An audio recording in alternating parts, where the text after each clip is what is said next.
Anga foli ni wale nyumando be ka nyeshi au ma Mali kono ani Mali ko ka ni kuma imba soro au munu sigilendo ka nyamada jabaranu fe wala sa famia bi soro au fe TV Sheriff la bamananga kuna foni na wala libina ko yemunu na Mali kunga ani dien famaro kunga ni akuma selenye bakuruba kuna fonu fle sawo sa ka beni Octobre kalo kleta ani fly we don kerengere ni dien jamana ubulo ka nyeshi banado ma bana mimbe nu kama ko arthritis wale mai ka fogo jelici bana juguma anga jamana kono anyina mayara ka beni trata do yenye Octobre kalo kleta ani wolo bla hotel salamun kono mawfe mamuno fraldo nyonga ka ke jekuliye dulu garsikelindo banaina ka beni Octobre kalo lamako ye ni nyinambeke ataku muka ani sabana yemu defaya kalfalindo ase yiri Sheriff Usman Madani Haidrala kabini o baraba ingera anga jamana nyama ufe alislamia demeto ansaru matoko okama ugatombulo farambe sigasoka ufe nukama ko section ale jilidi ba buloda ka beni sibirite beni Octobre kalo kleta ani nani nune bamananga kuna funi na kuma bawo ye soni munu mina wala like au ye au bismillah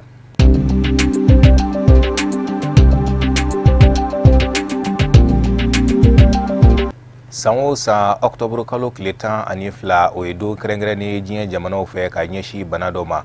bana mimbe nuka mako arthritis walma ika foko jilici bana juguma anga jamana kono anyina mayara ka beni trata do yenye Octobre kalo kleta ani wolovla hotel salamun kono ma ofe ni kuna fondi kenai mamunu be nu farale no nyongo kan ka ke jekuliye wala saka sika mawla donia banen kunga ani kololo jugumi mbala Sheriff la jabarani togola anga mamiye akene la soro we kafune bachili anaka jatala Mohamed Sidibe anga nyamada ukwa soro leunfe don kerangena ni min tara jien seligina ni bela jeli fe ko ke bana do togola donyi nu ko ama ko arthritis joli ci bana juguya lemba obe ben Octobre kalo kleta ani fladima wa o sigira 5 ans kabirini san bakele ani keme kononton ani bi kononton ni woro wakati wula ala ye mogo munu garjige ke ni bana yin olu ka jekulu ko ama PR u falala nyon kan ku hakilina unu kuma kan ke kelinyi wala saka kuna foni kene do sigi 5 ans kene mi senfe bana yimena nyefo bela jelinyi politiki mogo dogotoro foka tabla jamana kono deun bela jelina bari sabu ka daka ni ataka laje anga jamana kono yanno bana indoni nte kosebe mogo munu ni olu garjige dona jolici bana juguyalina olu be nyogo soro jekulu min kono uye wale nyumando jonjon ta ka nyeshi mogo ma mogo munu ni olu ye deme nyogonya wale ta ka yira ula o kofe uga jekulu ye deme nyogonya do banambato nunu doma ni uga fura do chaman diliye uma amolo donia ka fo okoba nunu nekera ka kene insangorota anga jamana ka keni jien jamana to ye sausa ka beni Octobre kalo kleta ani nduru obe nyina maya ufe ka ke togodala muso togola do kerengere ni nyina san ka beni samba fla alintar wolonvle uya sigida kuminga ode togodala ka muso akaseka joni ayere kunye soro bina kuka kaseka minombla akabolo ka kerengere ni ala mene munu be talike technology minona anga jamana kono ka beni internet meni Octobre kalo kleta ani woro kenedo sigira amsula ka ufe sanfilika ufe badala anga mamunu kumbe akene kono we Maretu Jallo anaka jatala sirunyare Dien fantan nan kono don keren ni minyashine no to dala musoma o nyana mayala anga jamana kono Octobre kalo klitan woro sans fil dangandala akara nyana jebaye ni don keren ni inkera sababu ye to dala muso fene ka yira dien mala ube se fen mununa to dala muso ni dangalinte to daw dorona ubu ku jeni yoro fene fi Bamako fa bala na ko fen kemesara o kemesara Bamako to dala muso be biolon vla sene ayira anga mogola ko muso ka tanye ko do kera daba kurnina do kera birika na ko sene brilila ko ka yeleme fen kurawla ko ka tabulu kurawta pour que ka nyo chama mbo tar kelena fa ka soro tracteur bi bolo ou bien machine bi bolo donc ko ka hakilito ola keren ya muso kunda donc o yenyi nan temye o dun tise kanye ni yaye mo ka kenya mo ka ke fe autonomisation bo mun fo autonomisation te wari soro dronyi pour que ka wari soro fa ka soro kenya be pour que wari soro aka soro hakili sigi be pour que fen soro aka soro kalambe nimbe ba anje anga togo dawla donc agno o de yirola pour que aka sekanye pour que anga taganya ka soro pour que malier ka tanya ka soro fo hakili ka to fen dama la anga togo dala musoy fo hakili ka to anga hakeula hake fen be adama den sabati ka dun ka fa sabati fo hakili ka tola o dun titafo baraka mine nyuma o titafo kala nyuma o titafo la don ko nyuma o titafo fo amban de munu soro anga demseni musomanu uluka la don ani ambe ka kenye hakela ayo hakili to anga togo dala musola ayo hakili to anga togo dala mogowla parce que muso ti taa cɛw kɔ an ka daga minnu filɛ nin ye monsieur le gouverneur daga bɛɛ amandine danga assignation b'a la k'u ka wuli du 300 ni kɔ de bɛ yen mɔgɔ guwa 88 de bɛ yen mɔgɔ bayirika de bɛ yen n'a fɔra k'o bɛɛ ka wuli parce que mɔgɔ kelen ye papier sɔrɔ a la ko titre foncier o bɛ gɛlɛya dɛ ta kama u k'an ka gun ninnu yɛlɛma an ye k'a kɛ logement sociaux ye an b'a sara an b'a fɔ fu la an b'a sara n'o bɔra yen an ka filière kelen-kelen bɛɛ nafa filière de ni an ka filière élevage ta sisan n bɛ misali ta Galbal la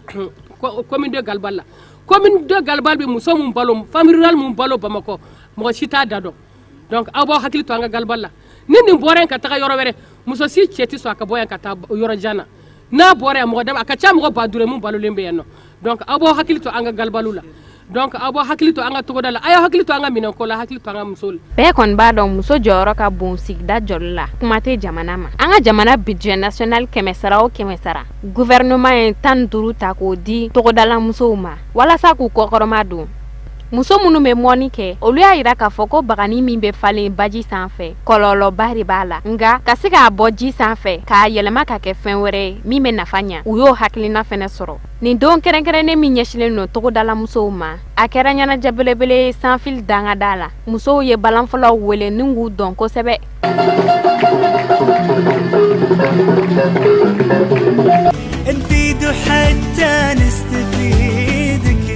sisan nɔ an bɛna baara dɔw dayɛlɛ baara minnu bɛ don octobre kalo lamagaw kɔnɔ n'o bɛ ɲɔgɔn dɛmɛ ani kɛrɛfɛden kɛlɛli ko fɔ ka bɔ jamana kɔnɔ ka bɛn ni ɲinan sɛn san 2017 n'o bɛ kɛ a tako 23 ye mun defaya kalifalen don a se yeri Sherifu Usmani Madani Haidara la alisilamɛya dɛmɛtɔ Ansaru kungilen na an b'a daminɛ sigida 3nan na o mun sen fɛ malobɔrɔ 50 dira musolaka 50 ma wale ɲuman in ye Adama Sangare n'o ye maire du district ka baara ka ɲɛsin musolaka ninnu ma ka tɛmɛ ni sigida 3nan mairie ka siraw ye Tata Ture a bɛ walawalali caman k'an ye.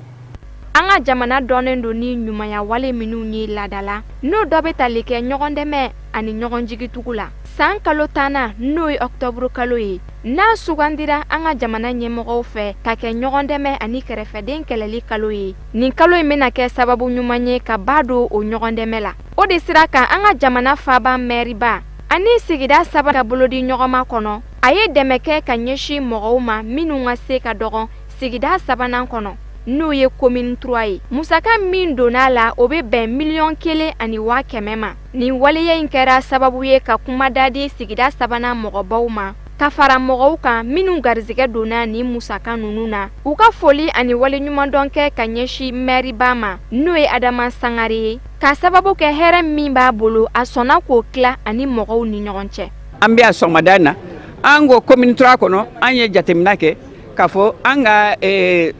an bɛna ɲɛmɔgɔya di mɔgɔ min ma o ye an ka maire ye n'o ye Bamakɔ maire ye Adama Sangare a bɛ baara min na commune kɔnɔ a ma dogo mɔgɔ si la a bɛ dɛmɛ min kɛ k'a ɲɛsin mɔgɔw ma bɛɛ lajɛlen b'a dɔn donc n'an ye nin ɲɛmɔgɔya ta k'o d'ale ma ne bolo an ma fili an ka sugandi la fewu donc bi ye nisɔndiya don de ye an bolo bi ye kunnawolo don de ye an bolo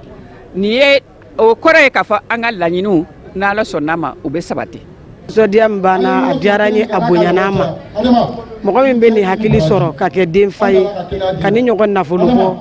k'a don balo la k'a di adamadenw ma k'u ka balo n'a ye mɔgɔ ko k'i ka balo a b'i ka ɲɛnamaya de nɔfɛ n'o ye Adama Sangare n'a ka maire bɛɛ lajɛlen a nafamɔgɔ bɛɛ lajɛlen. U bɛ taa mɔgɔ 50 la mɔgɔ kelen-kelenna bɛɛ lajɛlen ye malobɔrɔ 1 ani sefa wari 1,000 ani 400 k'o kɛ balo ninnu ta sara ye ka se u ka denbayaw la an bɛ aw ladɔnniya k'a fɔ nin waleya in bɛ don ɲɔgɔndɛmɛ ani kɛrɛfɛden kɛlɛli kadara kɔnɔ maire yɛrɛ ka fɔ la ale min yɛrɛ fɛnɛ kɛra nin kalo in denfa ye sigida 3nan na. Mɔgɔ nimisi tɛ se ka wasa nin don in na o parce que i b'a fɔ de n ka nin ɲɔgɔn caman kɛ parce que i ye min di nin peut-être que a bɛ se ka tile damadɔ ɲɛ mais a tɛ se ka taa ɲɛ min bɛ se ka nimisa wasa kosɛbɛ an yɛrɛ k'a dɔn k'a fɔ vraiment an ye min kɛ a bɛ se ka bonya ni nin ye mais Ala mana min latigɛ don min na o de bɛ kɛ an bɛ dugawu de kɛ don nataw la an ka se ka fɛn kɛ min ka bon ni nin ye ani min dir'u ma a ka se ka u nafa u k'a dɔn k'a fɔ jamana hakili b'u la jamana ɲɛmɔgɔw hakili b'u la commune hakili b'u la commune ɲɛmɔgɔw hakili b'u la an b'o de ɲini Ala fɛ. An bɛ aw ladɔnniya ko kura k'a fɔ ale bi ɲɔgɔn dɛmɛ kadara kɔnɔ Bamako mɛriba n'o ye Adama Sangare a ye 100 ta ni k'o di sigida 3nan denmisɛnninw ma walasa ka se k'u ka dɔntaw ka wuriya ka ɲɛsin bana dɔw kɛlɛli ma.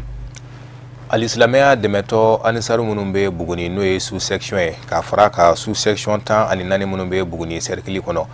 olu farala ɲɔgɔn kan ka bɛn ni kari tɛmɛnen octobre kalo tile 15 ka jelidiba boloda ka fara balodiw kan. Baara in kɛra wa centre de santé Buguni kɔnɔna na an ka maa minnu tun bɛ kɛrɛnkɛrɛnnenya la o ye Sadio Siribe ani Seru Ɲare nka bɛ walawala Kafunɛ Bacili fɛ.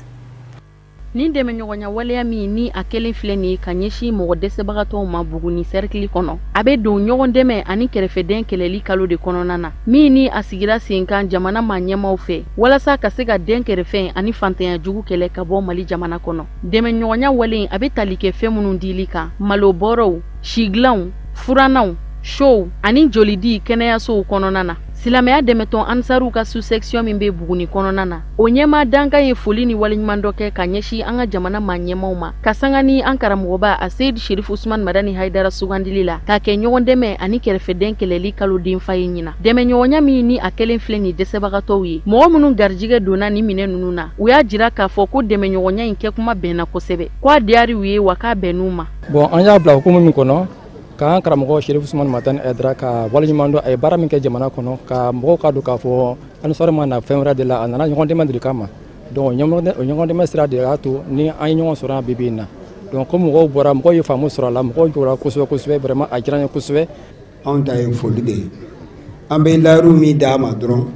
a bɛ baara min na nin ye a bɛ kalifa anw de la an fana b'a ɲini Ala fɛ a bɛ kalifa an na cogo min a kan k'a di min ma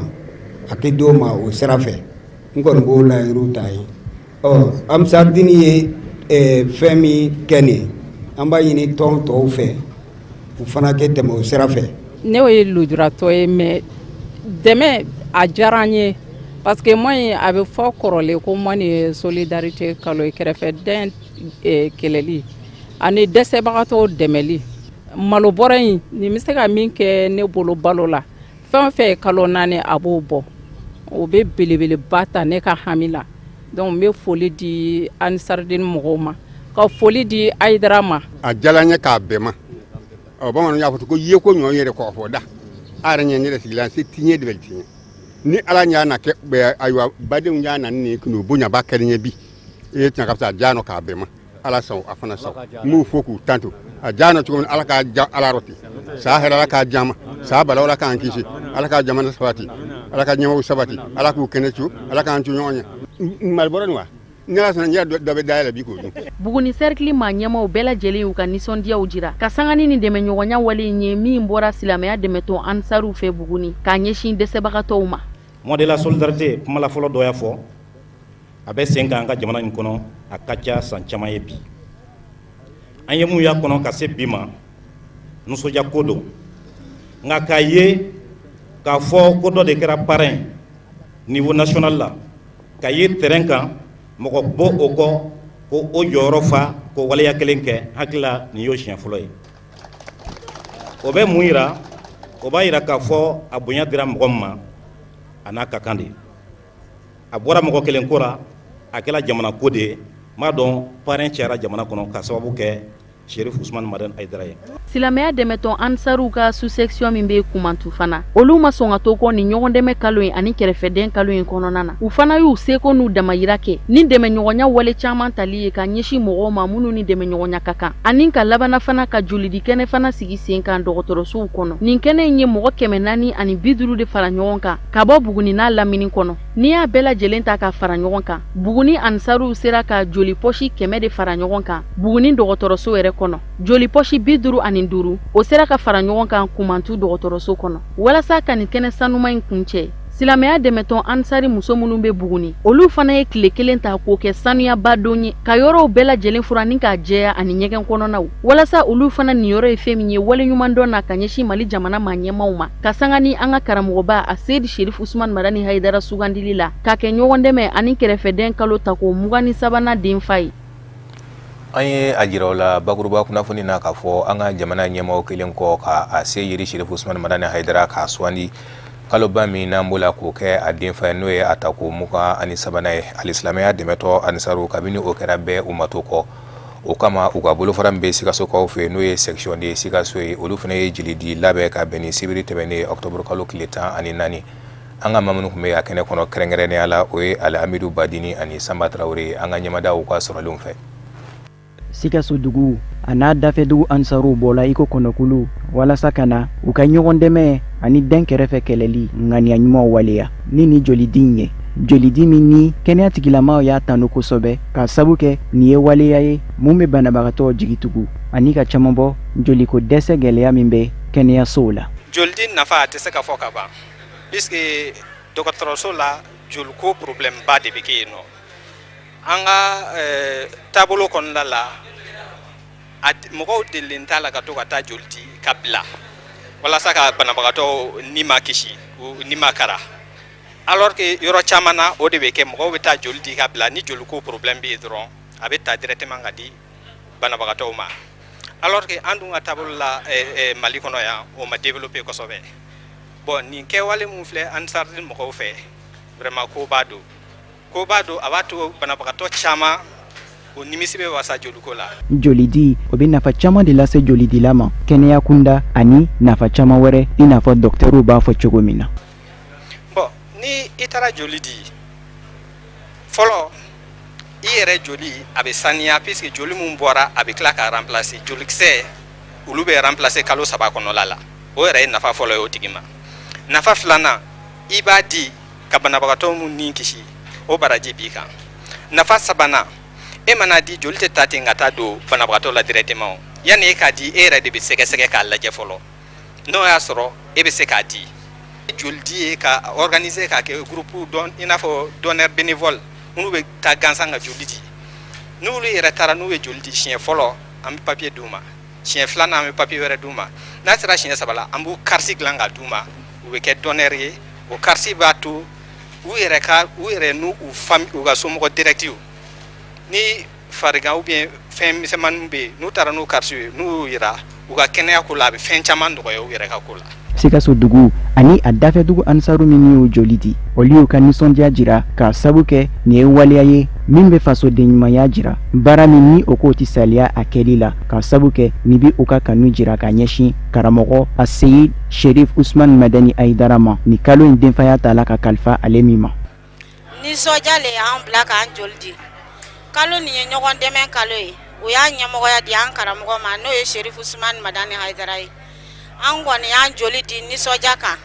hali n'a kun fɔra an ka fɛn wɛrɛ di min tɛ joli ye an kun b'a di parce que an nisɔndiya n'o ɲɛmɔgɔya min dira an karamɔgɔ ma. Sikaso Ansaru ma ɲɛmaw minnu ye nin baara in boloda olu b'an kunnafoliya nin baara in kuntilennaw kan. Laɲini min bɛ an ka tile baara la o laɲini tɛ laɲini dogolen ye sabu an minnu ye Sikaso Ansarudine tɔndenw ye an bɛɛ lajɛlen kan kalekan don ko min ye an karamɔgɔ Seyid Sherif Usman Madani Aidara a bɛ sira min kan an b'a dɛmɛ o sira kan an ni n'an ka nafolo la o mana gɛlɛya cogo cogo ni baara wulila o sira fɛ an b'an seko kɛ o la surtout ɲinata ale kɛra ayiwa denfa ye mois de solidarité n'o ye octobre kalo ye ani kɛrɛfɛden kɛlɛli kalo ye donc ale kɛra o denfa min ye donc o kɛra comme o baara kɛra anw de ta ye an b'an seko kɛ o la fo ka se a dan na. Hakilina jigila an b'aw ladɔnniya k'a fɔ ko nin ye joli di nin baaraw kɔnɔna na maa 100 caman y'u tɔgɔ sɛbɛn walasa u bɛ se k'u joli di cogo min nka joli pɔsi 107 de sɔrɔ la. Halisa an bɛ to Sikaso kɔnɔ alisilamɛya dɛmɛtɔ Ansaru jeli di baaraw tɛmɛnen kɔfɛ u labana ka balo ni finiw fɛnɛ kɛ dɛmɛ ka ɲɛsin maa dɔw ma kɛrɛnkɛrɛnnenya la muso minnu bɛ n'u cɛw fatira yatimɛdenw ka taa se maa minnu bɛ n'u ka sew ka dɔgɔ Alamidu Badini ani Samba Traore halisa olu ka sɔrɔlenw don.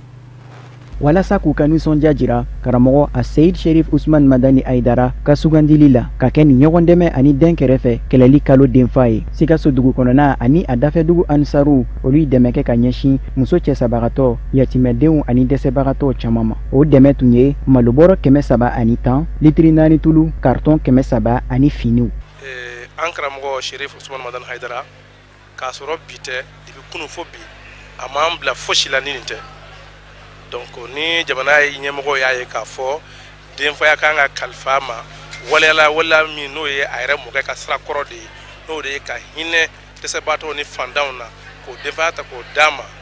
k'a sɔrɔ denfaya ma d'a ma baara wɛrɛ t'ale la nin kɔ kabi kunu fo bi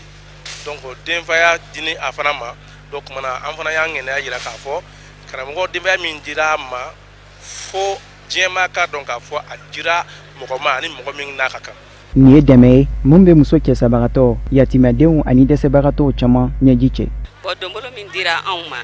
nisɔndiyaba de don ka ɲɛsin anw ma san o san mois de solidarité bi kɛ n'a fɔra ɲinanta ko sababu bɔra serifukɛ la k'o lase an Sikaso ka cɛsamusow ma tiɲɛ yɛrɛ la a diyara an ye a barika bonyana an ma an bɛ fɛn min ɲini mɔgɔw fɛ bɛɛ lajɛlen ka nin waleya min filɛ nin ye Hayidara ka nin waleya min filɛ nin ye bɛɛ ka a lajɛ ka nin ladege ka to k'a ɲɔgɔn kɛ mois de solidarité u kana kɛ nin kalo in dɔrɔn ye parce que a lawula nin kalo in dɔrɔn kama u k'a kɛ wagati o wagati u ka hinɛ anw na parce que mɔgɔ min n'i y'a kɛ muso cɛsabagatɔw ye bi an n'an ka yatimɛdenw ye bi y'a kɛ Ala de. Ni dɛmɛ min ni a musaka taara wuli sefa wari miliyɔn 10 ani 20 kɔ ma a kɛra dɛmɛ ye min tanuna kosɛbɛ Sikaso dugutigilamaw diinɛ ɲɛmaw ani Sikaso mara faamalakaw fɛ wa o tilala ka ɲini mɔgɔw fɛ u ka Sikaso anisaru ka nin misaliya ɲuman ladegi. N'a fɔra ɲɔgɔn dɛmɛ ko an ka hakili to ɲɔgɔn na an bɛ se ka hakili to ɲɔgɔn na cogo di ko Ala ye an bɛɛ da nka a m'an bɛɛ dama kɛɲɛ se bɛ dɔ ye se tɛ dɔ ye se bɛ minnu ye k'u ka se t'anw dɛmɛ Ala yɛrɛ b'a fɔ anw ɲɛna ko n'an ye ko o ko kɛ mɔgɔ boloma dɔgɔmanin dɔ ye an y'a kɛ ale de ye n'an ye adamaden sɔn Ala de kosɔn ko an bɛ a sara sɔrɔ nka ni an y'a sɔn adamadenw de ɲɛnayiri kosɔn ko an bɛ o fana sara sɔrɔ o sara bɛ da dugukolo in kan yan Ala ka sara o bɛ sɔrɔ sanfɛ arijana na Ala ka o nɔgɔya anw bɛɛ kelen kelen ye. Ko taama man dɔgɔ ba kelen man ca nin min filɛ nin ye ne ye nin lajɛ dumuyakɛ ko nin ye misaliya le ye san kɔnɔ bi dɔrɔn tɛ kalo nin dɔrɔn tɛ an ka nin k'an taabolo ye san kalo 12 bɛɛ lajɛlen kɔnɔ n'o kɛra dɛsɛbagatɔw tɛ sɔn o ka dɛsɛ ra an b'a fɔ an ka bamanankan na adamaden mana i tɛgɛ gɛlɛya cogo o cogo ko pɔsi kɔni tɛ kasangira i mana min sɔrɔ k'a di nin n'a ɲɔgɔnnaw na olu ye ta ye n'i bɔra min kɔrɔ tigi wɛrɛ b'o ra o tumana nin ɲɔgɔnna Ala k'a caya. Hakilina jigila an b'a ladɔnya k'a fɔ ko o don kelennin kɔnɔ Sikaso mara anisaru olu ye jolidi kɛ jolidi min baaraw kɔnɔna na joli pɔsi 107 sera ka sɔrɔ. Kɛnɛba min kun labɛnna Sikaso kɔnɔ alisilamɛya dɛmɛtɔ anisaru fɛ n'a bɛ don ɲɔgɔn dɛmɛ kadara kɔnɔ jɛkulu dɔ fana bɛ Sikaso n'o ye faso kanu ye ale fana ma to kɔ baaraba in na o kama u farala alisilamɛya dɛmɛtɔ anisaru kan ka se ka maaw kulomagɛ ni balo ye kɛrɛnkɛrɛnnenya la n'o ye malo ye mun kɛra sababu ye malo min yɛrɛ sera ka tila a don kɛnɛ kɔnɔ o taar'i jɔ fo bɔrɔ 330 la an ka ɲɛmada sɔrɔlenw fɛ. Bon anw mouvement Mali kanu anw nisɔndiyalen don bi nisɔndiya dansago la ka kɛɲɛ ni nin kalo in ye munna a denfaya dira Sheikh Sherif Ousmane Madani Hayidara ma parce que an y'a ye k'a fɔ a ka kɛlɛ bɛɛ lajɛlen kun ɲɛsinnen don ne ma ka kɛɲɛ ni fantanw ani dɛsɛbagatɔw olu bɛ se ka lafiya sɔrɔ cogo min na ni gɛlɛya bɛ jamana kɔnɔ ni fantan bɛ jamana kɔnɔ fantanw de b'a dɔn dɛ ni sɛgɛn bɛ jamana kɔnɔ fantanw de b'a dɔn ni gouvernement y'a ye k'a fɔ mɔgɔ min bɛ se ka ko baara ye jamana kɔnɔ bi Mali kɔnɔ n'o ye Hayidara ye anw nisɔndiyara o kosɔn mouvement Mali kanu n'o ɲɛmɔgɔ ye Modibo Kɔnɛ n'a bɛ bi a bɛ Lomé CMDT PDG kɔrɔ don ale fana ka wulikajɔ ye nin de ye i b'a fɔ ɲinɛ hiji tagaw la a ye maa caman bila ka taa Makan nin fɔlen ko nin ɲɛmɔgɔya dira Sheikh Sherif Madani Hayidara ma a y'a ɲini ka dɛmɛ kɛ ka ɲɛsin fantanw ni dɛsɛbagatɔw ma parce que o hakilina b'ale yɛrɛ o fana hakilina b'ale de kɔnɔ a ye i ka dɔn malo tɔni 1 di ko k'o di Sheikh Sherif Ousmane Madani Hayidara ma a k'a di dɛsɛbagatɔw ma ka kɛɲɛ ni mois de la solidarité ye o kɔfɛ an bɛ foli di organisateurs ma minnu bɛ yen ka nin baara in labɛn Anusar tɔgɔ la ka da k'u ye baara kɛ an bɛɛ lajɛlen nisɔndiyalen don jamana in bɛ cogo min na bi n'an y'a hakili to dɛsɛbagatɔw la k'an hakili to fantanw na jamana bɛ lafiya bi nin min filɛ nin ye ka nin bɛɛ lajɛ nin de bɛna ta sisan ka tila dɛsɛbagatɔw ni fantanw cɛ o fana b'a dɔn k'a fɔ an bɛ ɲɔgɔn fɛ an hakili b'u la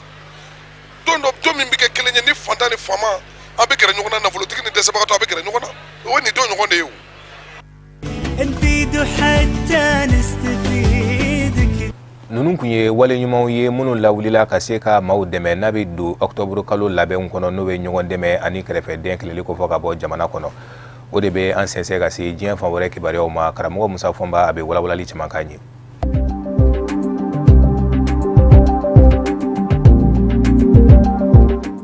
Burkina ministre min ɲɛsinnen do surasiya ma a ye sariya se dɔ ta ka jira k'a fɔ général Jibril Basule Blaise Compaoré ka ministre min ɲɛsinnen kun do Burkina ni jamana wɛrɛ ni ɲɔgɔn cɛ koɲɛ ɲɛnabɔw ma n'a ko minɛ bɛ k'a fɔ sikasikana ta bɛ ka ɲɛsin mɔ k'a fɔ jaso min kɛra san 2015 n'a ma sira sɔrɔ k'a yɛrɛ sen bɛ sɔn ka ye a la fiɲɛbɔda dira a ma kunnafoniw ka fɔ la dɔgɔkun tɛmɛnen nka yɛlɛma nanbɛ do fiɲɛbɔda di cogo la ni o ye liberté provisoire ye bawo surasiya ministre n'an b'a jira k'a fɔ Jibril Basule fiɲɛbɔda bi d'a ma cogo min na o filɛ a se t'a yɛrɛ lɔ yɔrɔ la yɔrɔ min bila bɛ a ka bolo ka jamana fɛ o kɔrɔ ye k'a tɛ taa yɛrɛ ka du kɔnɔ fiyewu a bɛ taa bila yɔrɔ de la jamana kɛmɛ ka yɔrɔ min bila a ka bolo ka u k'a ma ko résidence surveillée wali kelen assigné à résidence nin bɛɛ lajɛlen ye fɔcogo kelen ye hali ni tɛ kaso kɔni na i se t'i yɛrɛ lɔ ni fɛn yer'o ni kaso cɛ kɔni ministre y'a yɛrɛ k'a fɔ général Jibril Basule bɔcogo tɛ a la so in da fɛ f'o ka sɔrɔ la kiiribulon min ɲɛsinnen kun do a ka kiiri jalatigɛli ma ni o ye surasiya kiiribulon ye o chambre de contrôle président o ka yamaruya o tɛmɛnen kɔfɛ n'o y'a yamaruya a bi gwɛngwɛden a kelen ti bɔ fiyewu gendarmulakaw de bɛ da ka taa ni a ye a ta yɔrɔ la a ka weleliw nasiraw kan ni o ye communication ye téléphone ko ta fa Jibril Basule général téléphone man ka ye a bolo téléphone min ye connexion ma ye internet bi sɔrɔ téléphone min na o ti ye a bolo o tɛmɛnen kɔfɛ a bɛna numéro min fɛnɛ kɛ ka weleli kɛ fo a ka sɔrɔ la o numéro fɛnɛ dɔnnen do gendarmulakaw fɛnɛ fɛ badakiw minnu bɛ bisimila fɛ a n'a bɛ badakiw minnu ji ni o ye lettres ye u k'a ma ko courrier fo fɛnɛ ka ta k'o bila surasiya kiiribulon chambre de contrôle président ɲɛkɔrɔ fɔlɔ o k'o lajɛ fɔlɔ yani o ka taa wali kelen a ka bisimila a ka dumuni ko o k'a furumuso kɔni bɛ se ka n'o tobi a ye du in kɔnɔ nka min y'a denw ye a balimaw a n'olu ka ɲɔgɔn ɲɛ kɔni k'o boloda mɛ nin cogo in de la sɔgɔmada nɛgɛ kaɲɛ 6 6 heures ani nɛgɛ ɲɛ 18 ni o ye 18 heures ye n'o tɛmɛna bɔɲɛ tɛ yen ɲɔɲɛ tɛ yen wa hali o yɛrɛ la fana olu fɛnɛ man ka don ni telefɔni ye a kan o tɛmɛnen kɔfɛ maa hakɛ kana tɛmɛ maa 2 kan ni u ko k'u bɛna bɔ a ye maa minnu kɔni bɛ yen ni kuma bɛɛ olu bɛ se don a ka cogo min ma n'u ja o y'a ka furakɛlikɛla ye a ka dɔgɔtɔrɔ a n'a ka lapasabaw ni o ye avocat ye.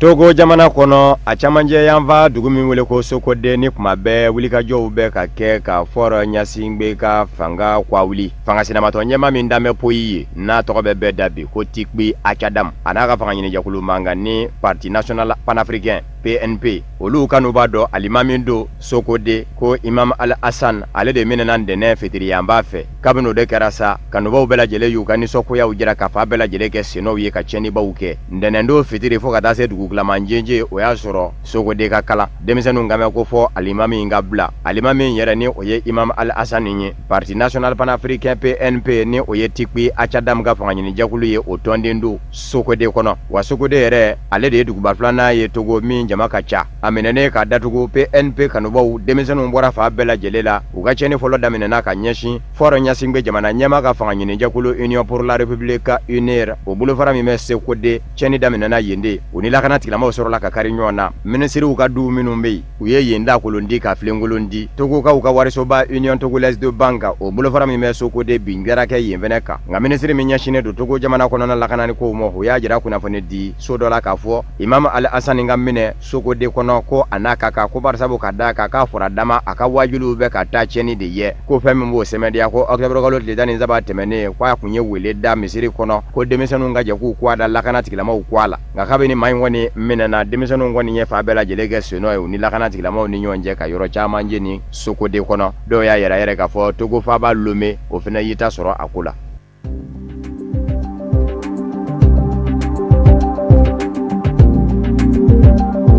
Nigeria jamana kɔnɔ a worodugu yanfa fɛ yɔrɔ min kuma bɛɛ n'a b'a jira k'a fɔ a b'i yɛrɛ ta ka bɔ Nigeria la kabini san 1967 u bɛ ko in na a kun ma dara kɔsada in na a bɛ ka wuli u k'u ma ko Biafrakaw u n'u ka fanga ɲinijakulu IPOB Mouvement Indépendantiste pour le Peuple Indigène du Biafra a dankɔrɔba dɔ de tunu bɛ maaw la bi min kɛmɛ ka maaw kɔnɔ guwa a baara ta lakana tigilamaw de taara don a ka so dɔ la ka minɛ ka taa ni a ye bi a bɛ ka ɲini ka dɛsɛ a tɛ ka ye an b'aw ladɔnniya k'a fɔ maa in yɛrɛ kun minɛna ka san 1 ani tila ka so kɛ avril kalo tɛmɛnen de u y'a jira k'a fɔ a ka tɔrɔmɔɲɔ dɔ sara a ka bila u k'o ma ko liberté sous caution o saralen n'a bilala septembre kalo camancɛw la IPOB fanga ɲinijɛkulu ye min bɛ Biafrakaw lapasa ni o ye mouvement indépendantiste pour le peuple indigène du Biafra ye u ni lakana tigilamaw ye ɲɔgɔn sɔrɔ cɛni caman kɛra a don kabini o kɛra Nigeria lakana tigilamaw ka ɲɛmaya so u y'a jira k'a fɔ IPOB fanga ɲinijɛkulu in a bɛ jateminɛ k'a kɛ bamanjijɛkulu de ye sa bamanjijɛkulu kan ka minɛ cogoya o cogoya la a bɛ minɛ ten de sa wa ma in fɛnɛ tununa ka bɛn n'o kuma de ye a b'a ka liberté sous caution na a ye wari sara ka fiɲɛbɔda sɔrɔ lakana tigilamaw taara don a ka septembre kalo tile 14 kabini o kɛra fɔ bi a t'a fa ma dɔn a b'a ta a ka kiiriw kan ka sigi sen ka jamana kɔnɔ o de kosɔn a ka lapasaba ni o ye avocat ye o y'a yira k'a fɔ ni ma in bɛ ɲini ni o ye Namdi Kanu ye Biafrakaw ka dankɔrɔba in min ɲamatunu bɛ bi ko a kan ka ɲini lakana tigilamaw de fanfɛ ko barisabu ka d'a kan ko bɛɛ lajɛlen b'a kalama k'a fɔ olu de donna a ka n'a tununa nka tuma min na ni kuma sera jamana ɲɛmɔgɔw ma o y'a yira k'a fɔ kɔrɔfɔ ye min nkalontigiya n'a bɛ maa min kɔnɔ k'a fɔ olu de kɛ b'a kundonbaa ye k'a bɛ se ka kɛ k'a bolilen bɛ ka taa dafɛ jamana dɔ la wali kelen a bɛ k'i dogo Nigeria yɛrɛ jamana dugu dɔ la.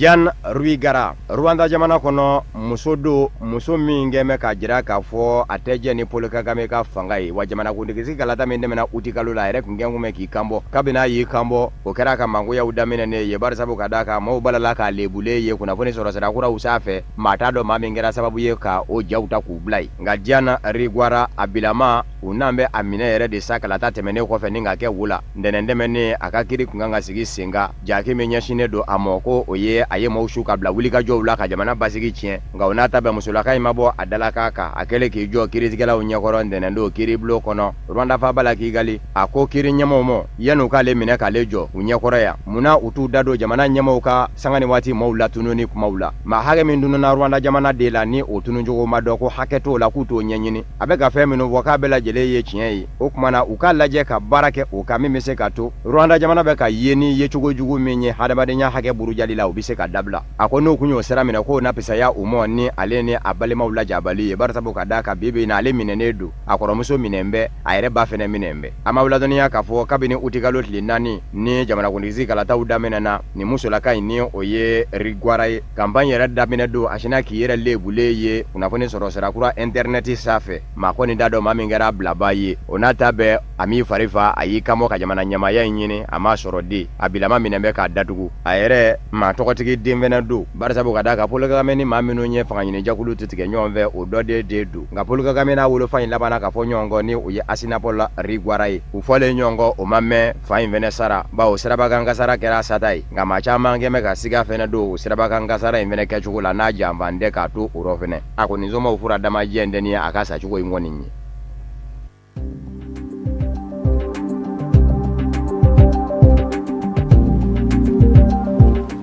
O de bɛ dansigi bi bamanankan kunnafoni sɔrɔlenw na mun labɛnna kunnafonidiso ɲɛmaayaso fɛ ka kɛnɛ ni kunbɛn ye laseli wɛrɛ aw ni Kafunɛ Bajili bɛ ɲɔgɔn sɔrɔ yanni ka taa so ma aw k'an bɛn.